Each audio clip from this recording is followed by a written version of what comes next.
Muito bem, depois desse longo preâmbulo, nós vamos para o que vamos focar aqui. Eu vou abandonar meus escritos, que são muitos. Ainda mais quem lida com história tem a tendência de fazer livros longos, registros longos. Não vou usar também as transparências, apesar de eu ter passado por Theo ali, porque eu quero ser bem tete a tete com vocês a respeito do tríplice ofício.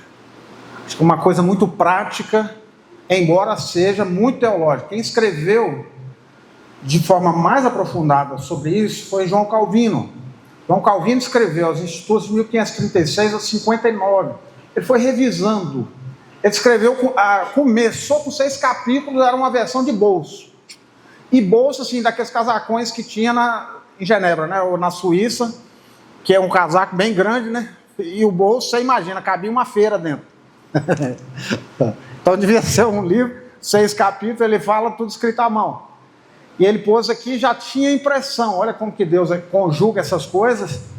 A Gutenberg, né? É 1400 e... eu não lembro a data exatamente da invenção da imprensa, por Gutenberg. Bichen já tinha inventado os tipos móveis de madeira no ano 1000. Bem antes. Mas ele inventou tipos móveis de metal. 1480, 1470, alguma coisa. Confirma, Maurício? Depois você me fala aí. Então, Deus confluiu isso com os escritos de Lutero e os escritos de Calvino também, que a gente tem publicações hoje. Eu tenho uma foto da Bíblia de Lutero, usada no quarto dele, no Castelo de Wartburg, que ele fugiu correndo da Igreja Católica, queria matar ele. A Bíblia original, que ele fez tradução do Novo Testamento dela, refugiado naquele castelo. Então, queridos, é um escrito antigo. Eu estava dando uma folheada nele essa semana, repassando o conteúdo, mas eu pedi para que os meus alunos, tempos atrás, fizessem um resumo disso. Eu tenho os resumos, tenho as minhas interações em relação a esse tríplice ofício. Tem um artigo do Emílio Garofalo, que é um pastor presbiteriano muito bom, que ele escreveu num tom crítico da Igreja Católica, por exemplo, falando do Papa como uma espécie de profeta, que ele assume a figura do mediador. E ele fala, isso é uma ofensa ao tríplice ofício de Cristo. Cristo que é o único profeta, a suprema ponte. E é um artigo muito legal, vale a pena vocês. Vou disponibilizar para vocês, pastor Maurício, pastor Ramsés, deixar disponível aí para vocês, se é que vocês já não têm. Pastores normalmente costumam ter esses artigos, né? Ainda mais do Emílio, que é um cara que escreve muito bem. E aí vocês leem se quiserem aprofundar aí no tríplice ofício. Hoje vai ser profeta, de manhã. À noite, sacerdote. De manhã, domingo, rei. Todas figuras específicas de Cristo. Esses 3 ofícios antigos ilustram perfeitamente a obra de Jesus como mediador. Quando a gente fala mediador, lê comigo 1 Timóteo capítulo 2, versículo 5, bem alto.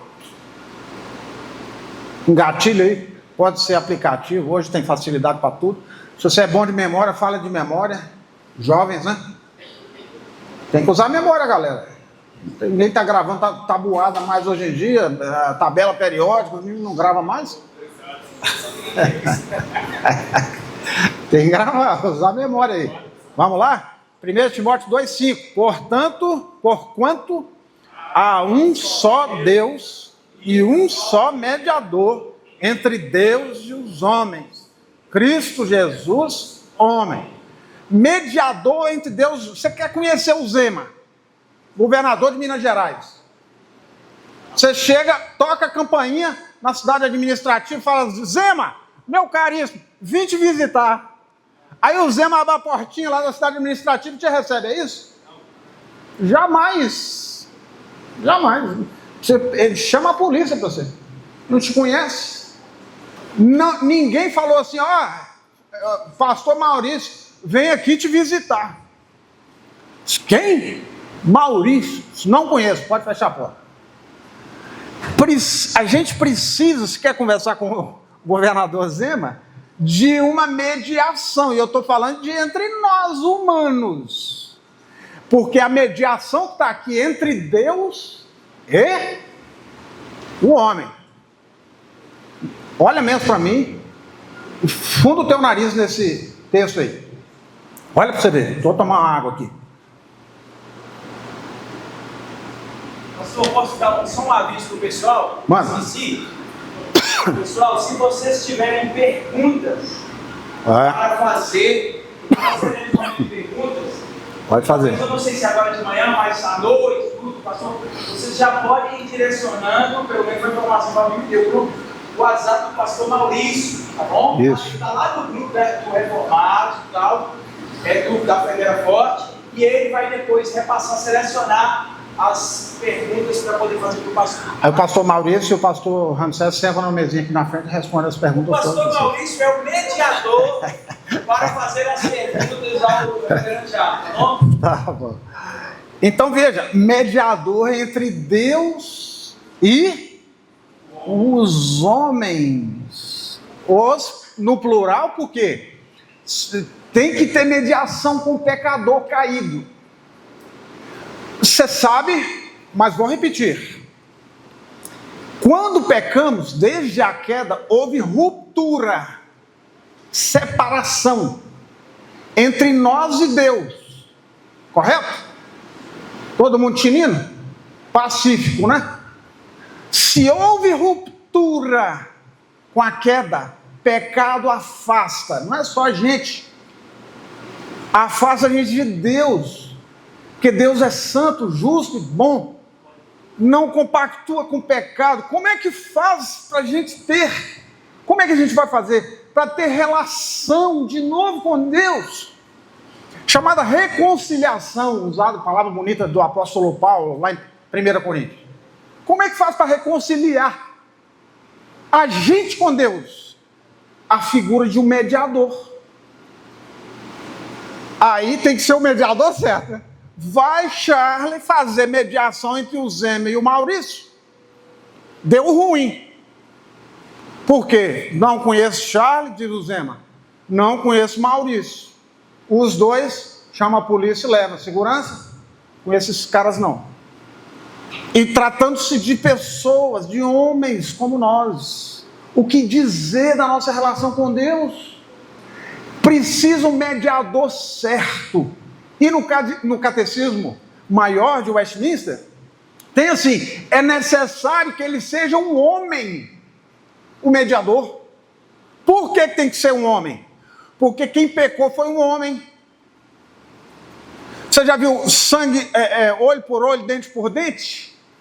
Você pega, você mesmo assume as consequências do seu pecado. Quem aqui já pagou pelos seus pecados? Baixa a mão e não pode falar. Você não paga nem o seu, nem o que você cometeu hoje. Sabe por quê? Isso é pegadinha, né? Eu fui mal. Me perdoe. Não temos capacidade de pagar. Tem que ser um mediador perfeito para reconciliarmos com Deus. Aquele que tem crédito com Deus. Que tem mérito. Lembra de Martim Lutero, né? Agora, quem tem mérito? Martim Lutero foi debater com Erasmo de Roterdã. Erasmo falou assim, não tem crédito. Lutero falou assim, crédito seu é -0. E escreveu um livro chamado Cativeiro da Razão, ou Nascido Escravo, é da editora Fiel. Lê, para bater na cara de gente que acha que tem livre-arbítrio. Esse negócio de você... Deixa que eu busco a Deus. Você busca se Deus transformar seu coração. Hoje, como crente, você pode dizer. Mas um perdido como eu, aos 17 anos, você acha que eu buscava quem? Deus é que me buscou através da Mauricéia. Bendita busca, né? Bendita busca. Mandou uma serva dele. Quantos já resgataram? Muitos de vocês aqui que converteram ao longo da vida. Foi um sujeito assim... desses crentes que andam com uma Bíblia, que confiam que a palavra de Deus não volta vazia, foi lá e pá, pregou para você, você creu. Eu lembro que alguém me chamou para ir para uma reunião de oração. Vê se reunião de oração é lugar da gente converter? É sim, Deus chama qualquer culto, qualquer ajuntamento, às vezes na confrontação de uma única pessoa. Deus chama a gente. Mas eu vou te dizer uma coisa: o mediador é sempre Cristo, Jesus, homem, nascido de mulher, Gálatas 4, versículo 4. Tem que ter nascido de mulher, e mais, tem que ter nunca pecado. Aí só aí já excluiu quantos por cento da raça humana? 100% menos um, que é Jesus Cristo, que é Deus homem, é nascido de mulher, mas pela divina intervenção do Espírito Santo no ventre de Maria. Esse tem crédito, jamais pecou. A gente vai ver quando a gente falar do sacerdote à noite. Ele é sacerdote puro, ele é o sacerdote que faz o sacrifício, ele também é a vítima, ele é a ovelha, ele é o sacrifício, ele fez tudo. Sabe por quê? Nenhum de nós humanos achar que poderia fazer alguma coisa no sacrifício, tanto oficiar quanto ser a vítima que é sacrificada. Jesus não tem pecado, diz Hebreus, a gente vê hoje à noite. Mas medita comigo nesses detalhes. Então, o tríplice ofício, querido irmão, nessa manhã serve para você entender a obra de Jesus em seu favor, como mediador entre você e Deus. Primeiro, profeta. Vamos começar no profeta, que é o tópico de hoje de manhã.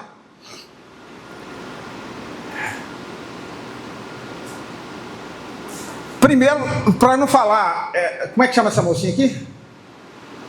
Você levantou a mão falando que não tinha pecado, que pagou pecado. Eu estou brincando com você. Como é que você chama? Andressa. Eu não vou ler o texto, Andressa, para você não ficar constrangida em relação à pergunta de profeta que eu vou falar aqui. Fica tranquilo, não preocupa não. Vamos ler junto o texto de Lucas 16:16. Referência facílima para a gente ler. Começar no profeta. Lucas 16:16.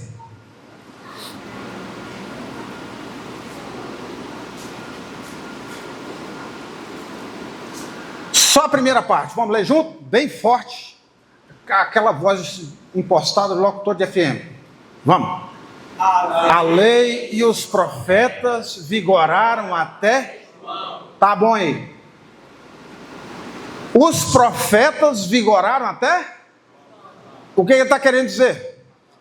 João é o último dos... Uma pergunta para fazer para vocês. Há algum profeta aqui hoje de manhã? Se eu não tivesse lido... Poderia ter sido uma pegadinha, não tinha? Não, eu sou profeta, assim, porque tem um garoto na internet que fala assim: fui escolhido desde o ventre da minha mãe. O outro falou assim: como é que Jeremias foi o chamado de Jeremias? Como é que está lá em Jeremias capítulo 1? Como é que Deus chamou Jeremias? Para ser profeta Aí tem um rapazinho, menininho, que quer falar que passou. Aí ele fala assim: eu fui chamado como Jeremias, profeta das nações. Ok. Cada um é responsável pelo que fala, né? Mas você, para não falar que eu fiz pegadinha, leu que os profetas vigoraram até João. Mas eu te digo uma coisa para complementar o raciocínio, junto com sacerdote e rei. Preste atenção nisso, que é o cerne. A gente pode até fechar a Bíblia e ir embora, se você pegar o resumo.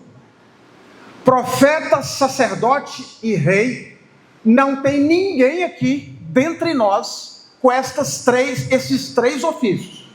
Nenhum de nós é profeta. Se falar que é, eu vou te perguntar quando Deus pessoalmente te chamou.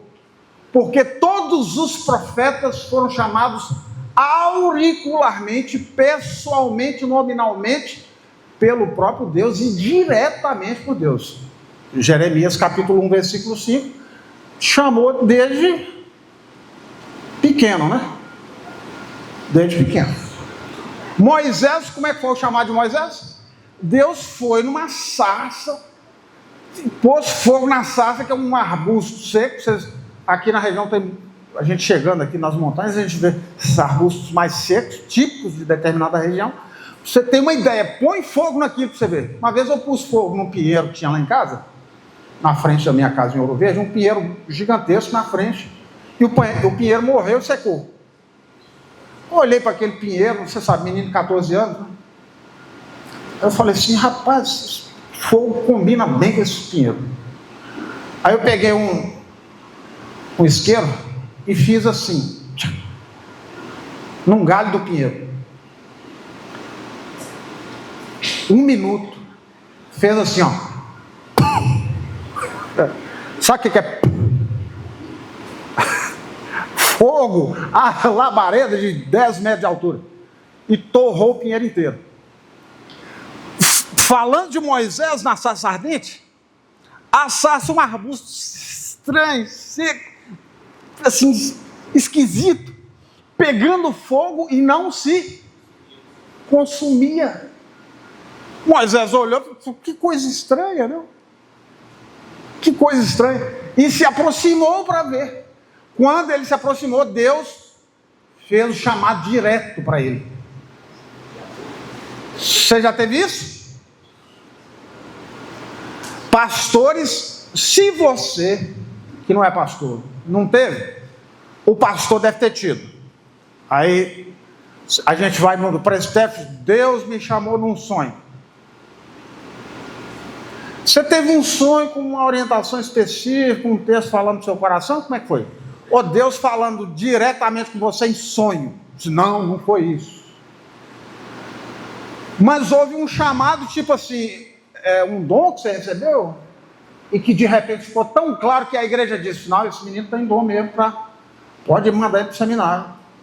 Praticamente todos nós é isso. É claro que tem alguns que tem algumas coisas mais incisivas e mais diretas, e eu tenho o meu sonho, né? Eu acordei agonizado com aquilo, e de repente eu concluí, preciso ir para o seminário. Mas dons, habilidades, chamados diretos, profeta, gente, apóstolo, pelo menos é isso que a Bíblia diz. Sacerdote, somos sacerdotes? Hoje à noite. Aí você diz assim, nisso vocês vão ter mais segurança do que do profeta, porque ninguém levantou a mão falando que é profeta. Mas deveria, que eu vou aplicar daqui a pouco. Sacerdote, aí alguém vai citar o texto de Pedro e falar assim, ó, nós não somos um reino de sacerdotes? Mas você é levita? Não. Então como é que Pedro fala que nós somos um reino de sacerdotes para quem não é levita? É porque nós somos sacerdotes. Já lembra da doutrina de Martinho Lutero, do sacerdócio universal dos crentes? Então sacerdote a gente é. Mas você mata animal? Você faz sacrifício sanguinolento como no Antigo Testamento? Que tipo de sacrifício você faz, já que você é sacerdote? E todo crente, diz Martinho Lutero, é sacerdote e serve a Deus num reino de sacerdotes. Uau! Como nós servimos como se fôssemos levitas. Servimos a Deus na vida, em tudo. Sacrifício de louvor, são agradáveis a Deus. Como é que diz o Salmo 51? Sacrifícios agradáveis a Deus são coração compungido e contrito, não desprezarás a Deus. Aí você pode dizer que é sacerdote.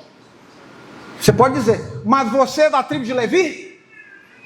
Não. Você é da tribo de Arão? Como é que você é levita? Tem um princípio levítico, tem uma aplicação deste serviço, deste ofício, que se aplica a nós. A gente vê hoje à noite, não vou adiantar, embora já tenha dado um passinho com vocês. Igualmente rei. Aspectos introdutórios aqui, tá, gente? Dos 3 ofícios ainda. Vou aprofundar no profeta daqui a pouco. Segura aí. Você que acha que é profeta. O rei. Há alguém que fala assim: eu sou da realeza espiritual. Ninguém fala isso, mas eu me lembro de uma brincadeira que um crente fez. Uma vez caiu um raio perto dele. E ele falou assim: cuidado comigo aqui, ó. Sou filho do rei. Poderoso, não? Você falaria isso para Deus? Desvia esse trem para lá. É assim. Ou você pode fazer uma aplicação mais respeitosa, porque essa é muito desrespeitosa com Deus. Não é mesmo? Se há alguém empoderado assim, que se acha filho do rei, e pode dizer para Deus assim: determina determinada coisa a respeito deles, tem que me dar, que é direito meu. Sou filho do rei. A gente sabe, não é assim que a gente trata a Deus. Deus é o supremo rei. Cristo é o rei dos reis. E apesar de fazermos parte deste reino, 1 Pedro, de sacerdotes, nós fazemos parte de uma nação santa e somos co-herdeiros com Cristo. Última palestra, domingo de manhã. Co-herdeiro, você herda com Cristo, que é o rei dos reis. Aí você diz: você é rei também? Por que você faz parte deste reino? Você foi inserido e colocado como co-herdeiro com Cristo. De certo modo, você faz parte do reino. Isso é real, no sentido pleno da palavra. Isso é real. Eu faço parte, sim. Mas veja lá como você aplica a última palestra. Vamos voltar para o profeta? E aí a gente aprofunda. Dá para você entender então, querido irmão, que se João Batista foi o último dos profetas, ele apresentou sombras daquilo que Jesus é de forma última, não nós. Deuteronômio 18:15, você já conhece, mas merece ler. Vamos junto? Vamos lá. Deuteronômio 18:15.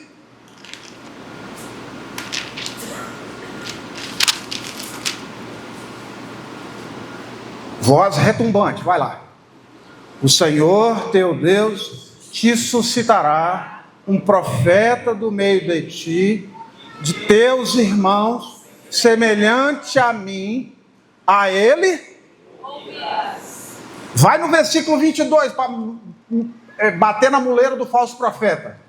Que alguém pode cair na ousadia de dizer assim: sou profeta, sim senhor. Vamos lá no 22. É um refresco. Se quiser combater falso profeta, o capítulo 18 inteiro. Se quiser entender quem é o grande profeta, a gente vai ler o texto do Novo que cumpre esse aqui. Mas vai comigo no 22, vamos ler junto.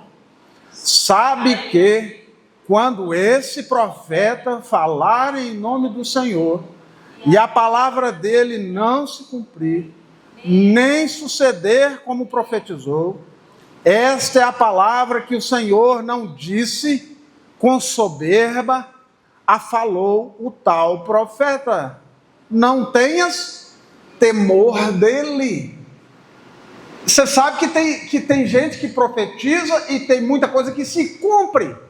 Mas o que ele promove é rebeldia contra o Senhor, exaltando o próprio nome dele. Polêmicas à parte. Não tenha medo. Porque tem muita gente que diz assim: olha, considere o que fulano falou. Como se fosse algo que é mais para pôr medo do que para te conectar com o mediador. Irmão querido, este ofício é para você entender a obra de Jesus. E Jesus é o grande profeta do capítulo 18, versículo 15. Sabe por quê? Vamos lá para Mateus 11:11, que aí você vai ver o cumprimento desse texto aí. Mateus 11:11. Abre comigo. Nós vamos ler juntos.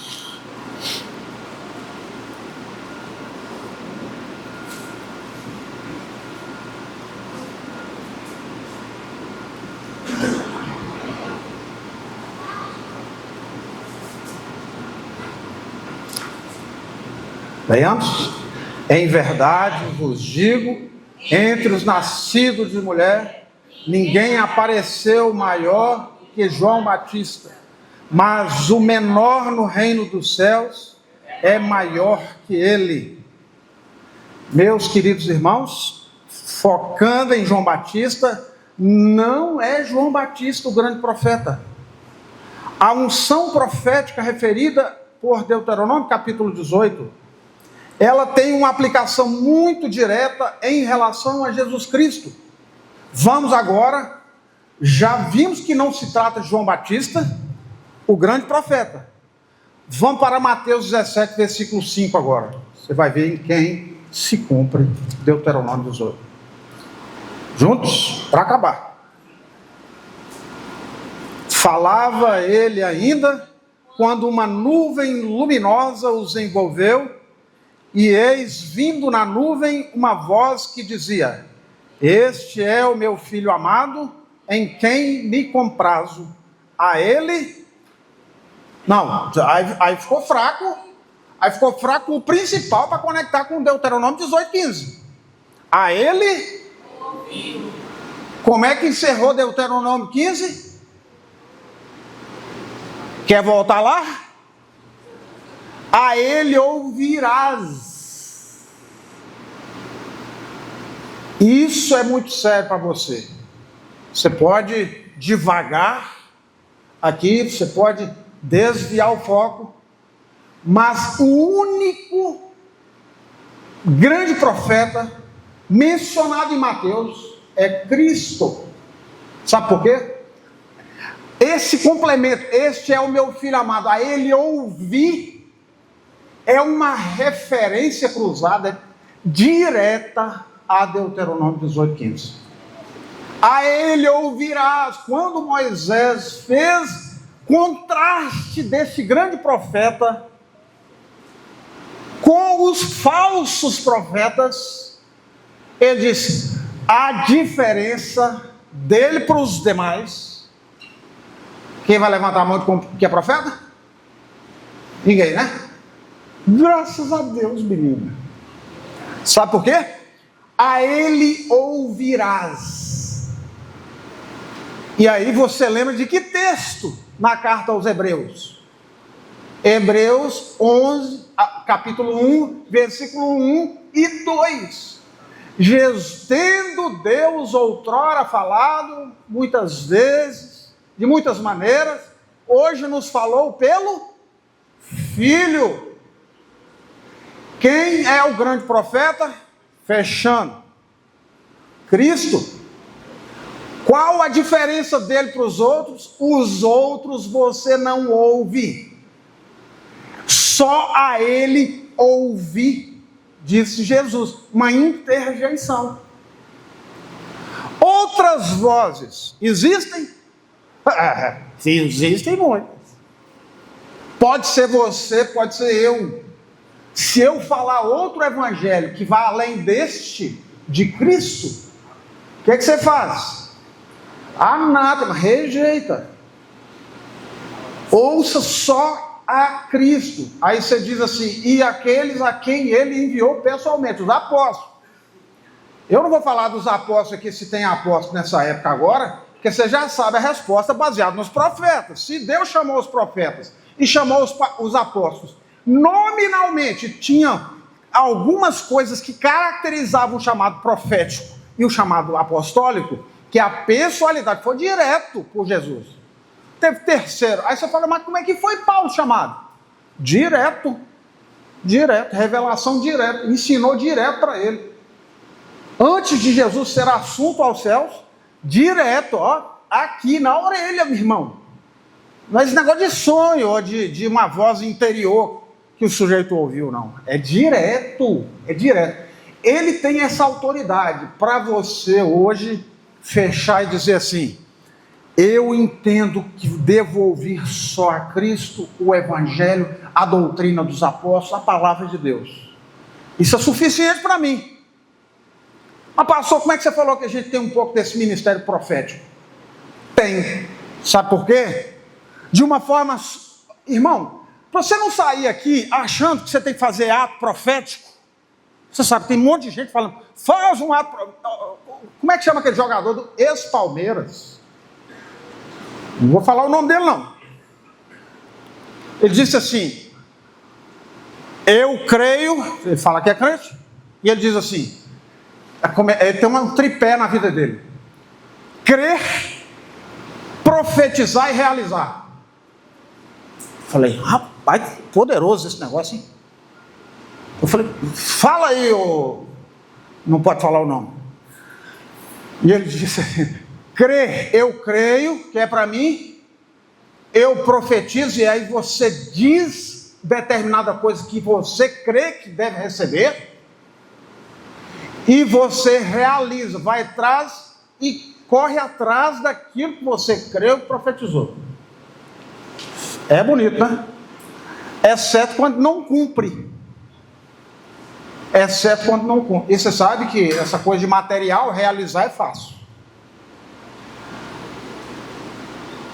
Quero ver, crer, profetizar e realizar diante de Hitler.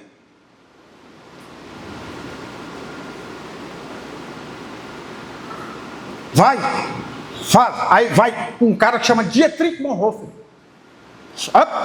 Ele não fez isso. Mas vamos supor, né, que ele era um cara que resistiu Hitler. Aí vai ele. Aí Hitler faz o que com ele? Você acha que você pode, né? No nome do seu Deus? Vem cá. Forca para ele. E de pendurou. Como fica o indivíduo que crê, profetiza e realiza e que foi parar na forca? Frustradíssimo. Na hora da forca estrangular, ele fica mal. Só não suicida porque já está indo morrer. E como é que ficam as pessoas que creram nele? Todas frustradas, porque não sabem receber o não. Como diz Jó, eu tenho recebido o bem, porque eu não vou receber o mal de Deus? Eu pus no meu Instagram, se você me segue, aliás, não pus esse versículo, porque eu achei que era chocante demais. Eu ia pôr lá, tenho recebido o bem, porque eu não vou receber o mal aqui, ó, lá de cá. Por que eu vou reclamar de 10 costelas quebradas? Não vou não. Você acha que eu vou murmurar? Eu estava indo fazer o que é certo. Lá é Almenara. E daí? Deus não é soberano para fazer? Eu não entendi bem. Talvez fosse para que eu viesse esse ano. Né? Eu tenho que terminar as palestras ainda. Para a gente concluir. E eu e vocês concluirmos assim: pastor, foi bom o senhor ter vindo aqui. Essa palavra fez bem no meu coração. Para isso eu vim. Talvez não fosse o ano passado, 26 de outubro. Agora, para você não sair daqui com essa palavra dura em relação a falso profeta, sabe, porque tem muitos dessa linha de creia, profetiza e realiza no nosso tempo. Para você, em nome de Jesus, se eu pudesse, eu segurava na sua camisa.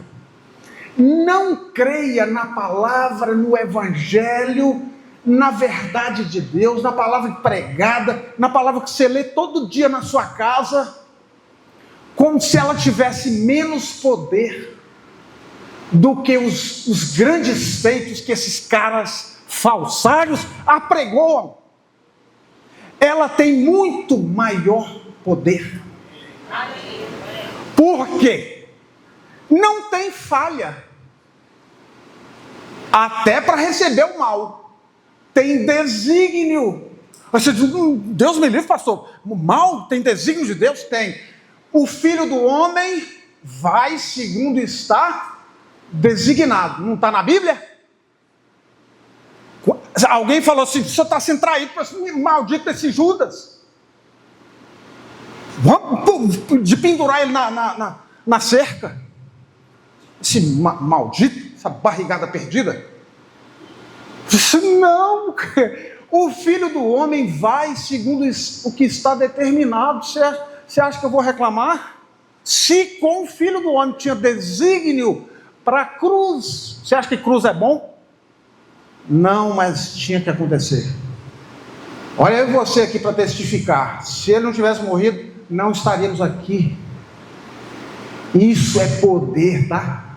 Operando através até das coisas ruins. Um acidente de Charlie, ou alguma coisa. Isso acontece todo dia, irmão? Não, mas não é essa mensagem positivista de hoje, não. E sabe o que é mais maravilhoso e que eu creio mais na palavra, mais do que qualquer ato profético? É nessa mensagem que até nas coisas ruins, dos desígnios de Deus, e desígnio é palavra de Deus, é decreto de Deus, até no mal, irmão, olha aqui que eu vou fechar agora, até no mal, que Deus permitiu que chegasse a mim, Ele realiza o seu querer para o meu bem. Glória a Deus. Isso é profecia. É esse aspecto da palavra de Deus operante até no sofrimento.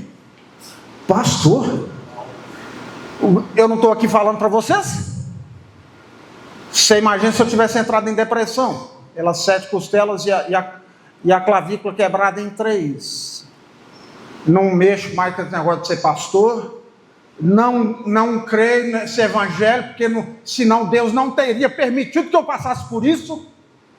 Imagina, se eu me decepcionasse com isso. Não, olha o que Deus fez comigo, estou falando de mim.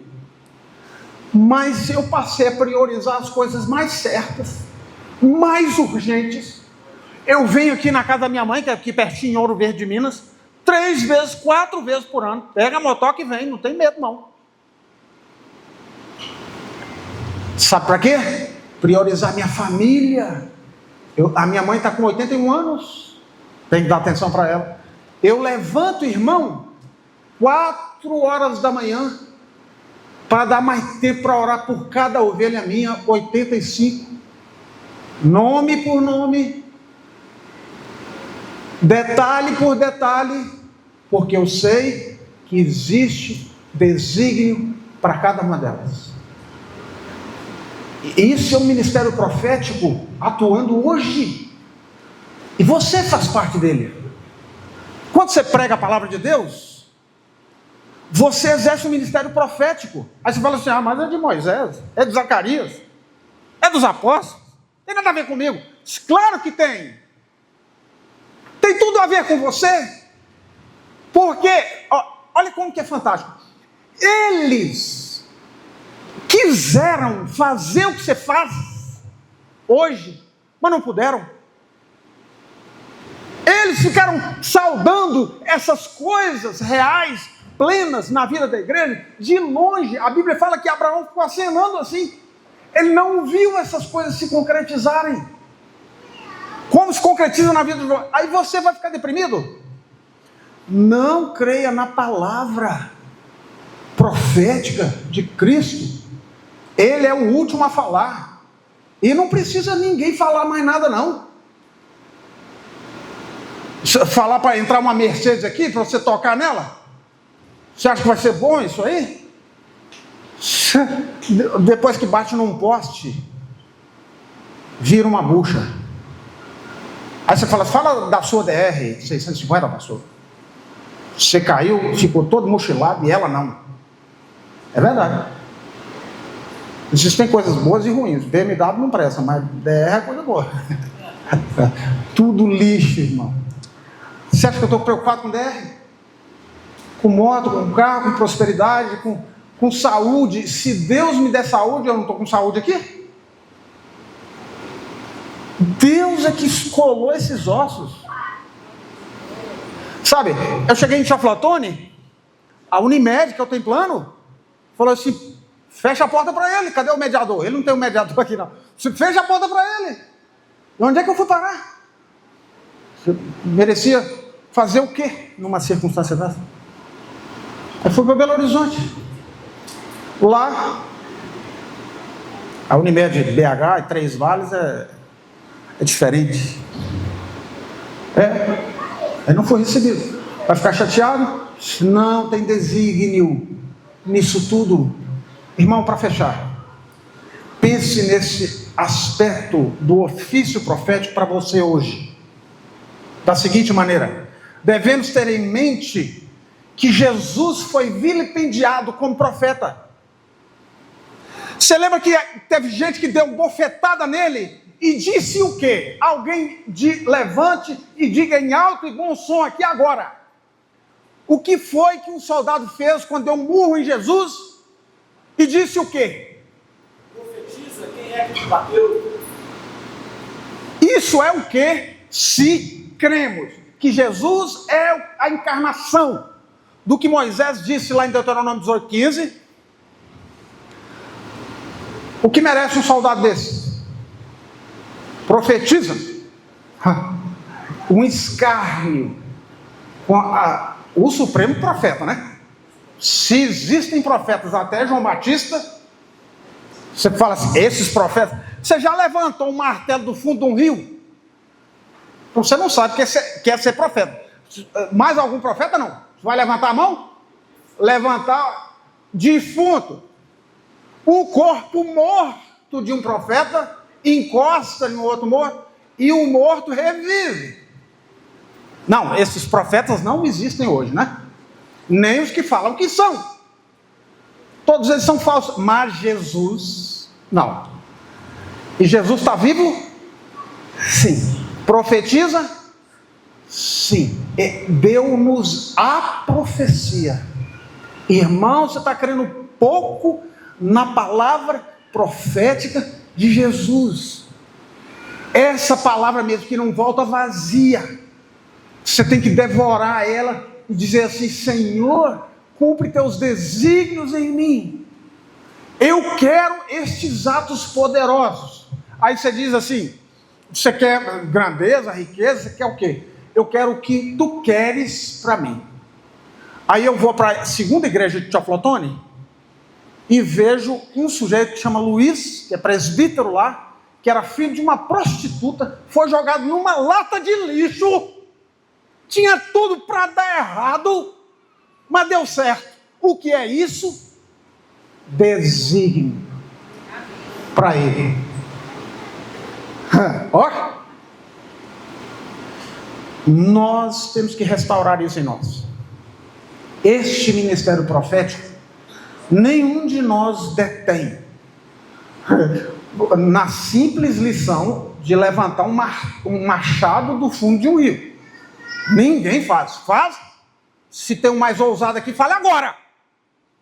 E eu vou levar você para a praça e você vai ter que desempenar aquele coxo que está lá. Vai encarar? Não vamos. Então vamos querer em quem verdadeiramente é. Cristo. Aí você diz assim, mas essas curas milagrosas, os presbiterianos não acreditam nisso. Nós temos uma lista de oração lá na nossa igreja, que a minha irmã Lúcia faz. E tem vou registrar para fechar.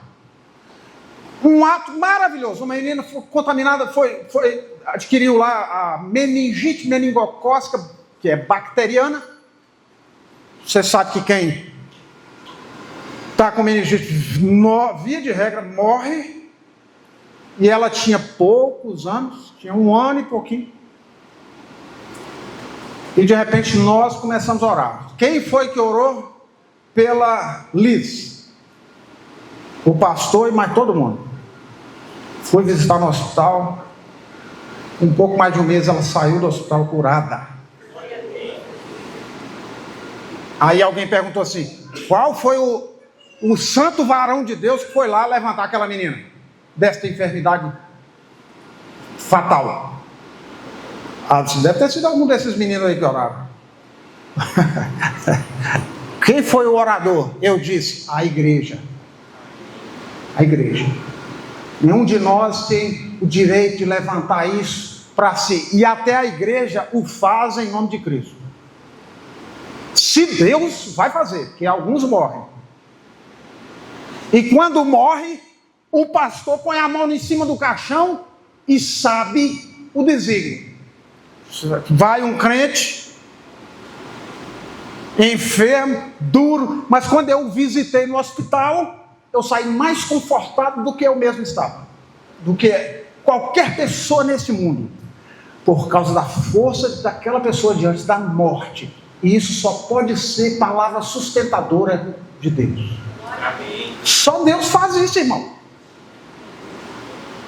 Percebeu?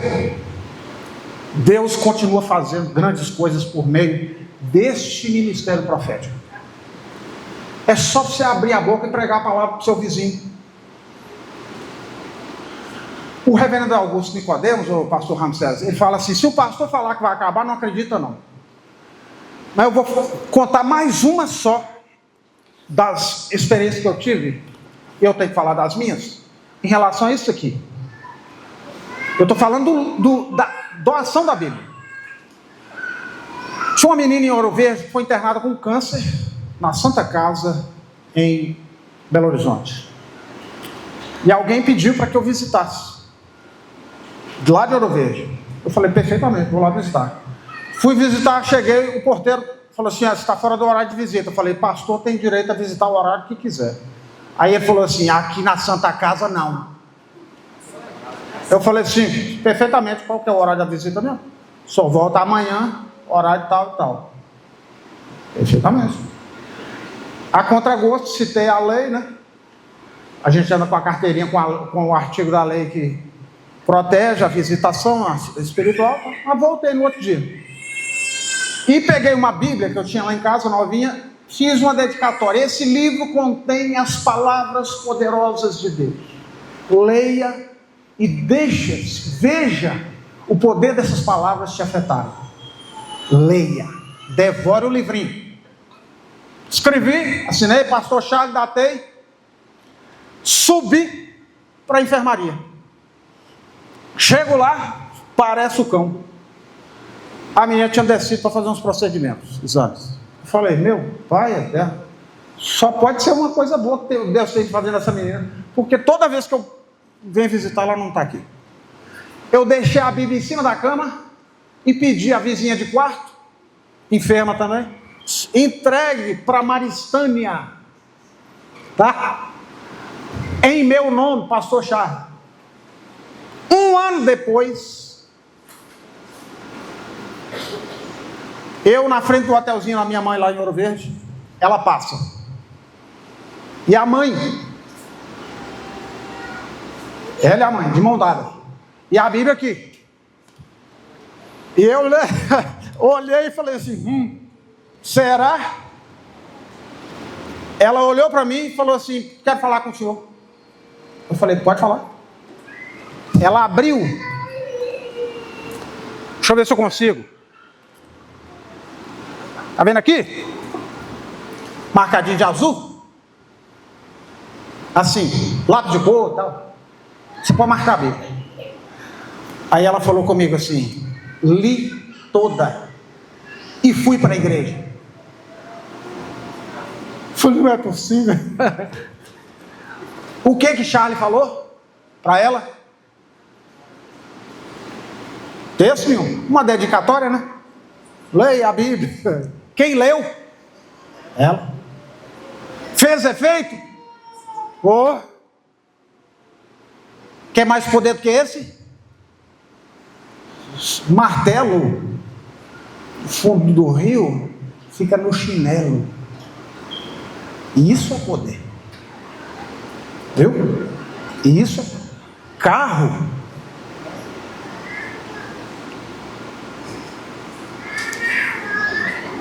Roupa. Empresa. Você já viu falar que carro funerário não tem gaveta, né? O caixão não tem gaveta, carro funerário não tem reboque. Nu temos vindo para este mundo, nus voltaremos.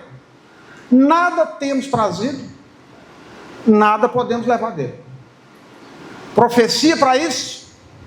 Fumaça. Profecia para a vida verdadeira, aí sim. Aí sim.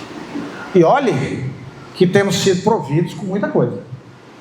Quantos milagres de saúde? Muitos. Eu tomei um prejuízo, vamos falar de carro? Eu vendi um carro nas férias passadas. Fui comprar um outro, o cara me deu um golpe de 22 mil. Fica satisfeito? Não. Não teve ato profético nenhum, mas teve desígnio. Quando fui fazer o negócio do outro, fui no banco, fazer o financiamento de uma parte, fico aí com uma parte, uns 15 mil só. O golzinho valia 30 mil, 38, aí fiquei com uns 15 só. Quando fui comprar de um amigo lá em Belo Horizonte, ele é dono de uma empresa, ele falou assim: Charlie, deixa eu falar uma coisa. Eu estou precisando vender esse carro, gente, eu sou comerciante, eu tenho que fazer caixa. E ele vale 52 mil. Mas eu estou pedindo 42. Não acho que o carro tem nada, pode mandar fazer laudo. Eu preciso fazer caixa. Vou te vender com um desconto de 10 mil reais, se você me comprar hoje. Aí eu fiquei com medo, né? Então, esse carro já bateu, esse carro é roubado, esse carro tem bala, já foi de traficante. Aquelas ideias, né? Não era nada disso. Precisei fazer orações poderosas por isso? Não. Deus abençoou? Sim. Quantos exemplos assim vocês têm? Vários. Então, foca no grande profeta e nas grandes realizações que ele faz, sobretudo as do reino, as espirituais. Amém? Amém. O resto é acréscimo. Buscar em primeiro lugar o reino, as outras coisas serão o quê? Acrescentadas, são acréscimos. Acréscimos. Desde as simples até as mais complexas. Deus abençoe sua vida. Hoje à noite, sacerdote. Aí você vai ser mais incluído do que já foi aqui hoje. Amém. Uma breve oração. Feche seus olhos e ora comigo.